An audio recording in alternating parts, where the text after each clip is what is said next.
My name is Clara Vance. I am 34 years old, and I schedule complex logistics for a living. Exactly 17 days before my brother was scheduled to get married in Maui, I made a shocking discovery. My mother and father were the only two people across both extended families who did not have plane tickets or hotel reservations. When I brought this up to the bride, she texted back a cold, dismissive response. She told me to relax and said that if my parents wanted to attend so badly, they could simply swim there. My reply was quiet and brief. I just said, okay, understood. The bride boarded her flight to Hawaii fully believing she had won this silent power play. She had no idea what my quiet response actually meant until her phone started ringing nonstop from paradise. To understand how everything fell apart for her, you have to understand my role in this family. For over a decade, I have worked as a senior logistics coordinator for a major freight company in Ohio. My entire job consists of identifying problems and fixing them before anyone else notices. I brought that exact same mindset into my personal life, taking care of everyone without complaint. For 12 years, I was the designated fixer for my family. I filed my father's taxes every spring, organized my mother's medical appointments, and coordinated every single family holiday. My younger brother, Julian, always joked that our entire family operated on Clara time. I lived by a deeply ingrained personal rule that if I handled everything myself, nobody would ever get hurt. Carrying that constant burden felt like love to me, and I never stopped to question whether I was being valued or simply being used. That dynamic became painfully clear 14 months before the wedding. My parents, Arthur and Evelyn Vance, had a very modest background. They married decades ago in a tiny borrowed chapel because they were completely broke. Every year since then, my father marked their anniversary on an old hardware store calendar in the garage, building up a massive stack of memories. Recently, my father survived a major heart scare, leaving him with a single deep wish. He desperately wanted to live long enough to see his son get married. Julian was 31 and worked as a brilliant sales engineer. 2 years ago, he met a woman named Victoria Sterling at a high-end charity event. Victoria was stunning, wealthy, and managed marketing for her family's luxury venue business, Sterling Estates. Her mother, Beatrice, ran the company with an iron fist, treating every family event as a polished commercial for their brand. Julian was completely blinded by love, eventually leaving his corporate job to work directly under Victoria's family. Overnight, his income, his relationship, and his entire future became entirely dependent on the Sterling empire. At their engagement party, Beatrice approached me with a cold, transactional smile. She noted that I was the sister who was good with logistics and casually mentioned that they would make good use of my skills. They certainly did. Within 2 months, I was effectively acting as the unpaid primary planner for an elaborate destination wedding with nearly 200 guests. I organized every vendor contract, created a massive emergency binder, and mapped out a strict timeline. I knew deep down that I was being exploited, but I kept working because I loved my brother. The first major warning sign appeared during their engagement photo shoot. My mother wore her favorite dress and baked homemade treats for the crew, looking forward to being included. When the official promotional photos were published on the Sterling Estates website, my parents had been completely cropped out of the family portraits. When I confronted Victoria about it, she casually explained that some people simply belong in the frame while others are meant to be background noise. I was furious, but I chose to smooth things over quietly to protect my mother from heartbreak. In January, the Sterling family announced that their corporate office would handle all travel arrangements for the immediate family. The wedding was set to take place at an exclusive private estate in Maui called Osprey Point.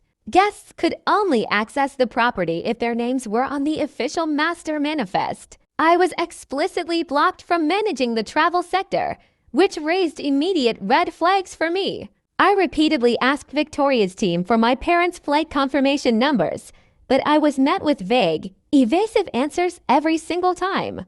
By early spring, I realized that this destination wedding was actually being used as a high-stakes networking event to secure investors for the Sterling family's struggling business. The guest list was packed with commercial lenders, venture capitalists, and influential banking executives. Every detail of the event was staged exclusively for the cameras and the wealthy attendees. My sweet, modest parents simply did not fit the wealthy aesthetic that Victoria and her mother were trying to project to their potential business partners. 17 days before the wedding, the final glossy itinerary was distributed to both families. As I carefully reviewed the document, my heart dropped into my stomach. Every single guest had an assigned flight code, shuttle group, and luxury suite, including Victoria's personal hairstylist. The names of Arthur and Evelyn Vance were completely missing from the entire document.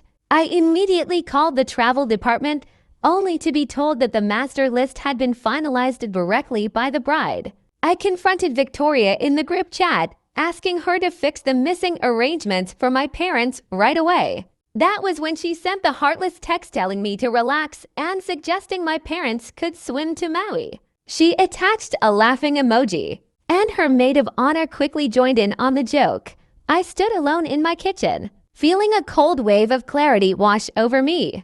This was not a careless mistake or an administrative oversight. Victoria had intentionally excluded my parents because she was ashamed of their humble appearance. That night, I tried to quietly fix the situation myself using my personal savings. I searched for last-minute flights to Maui, but the remaining seats were prohibitively expensive and required grueling layovers that my father's weak heart could not handle. I called the exclusive estate directly, offering to pay out of pocket for any available room. The management politely informed me that access to the property was strictly restricted to names on the master manifest provided by Sterling Estates. Victoria had systematically locked every single door to ensure my parents could not attend.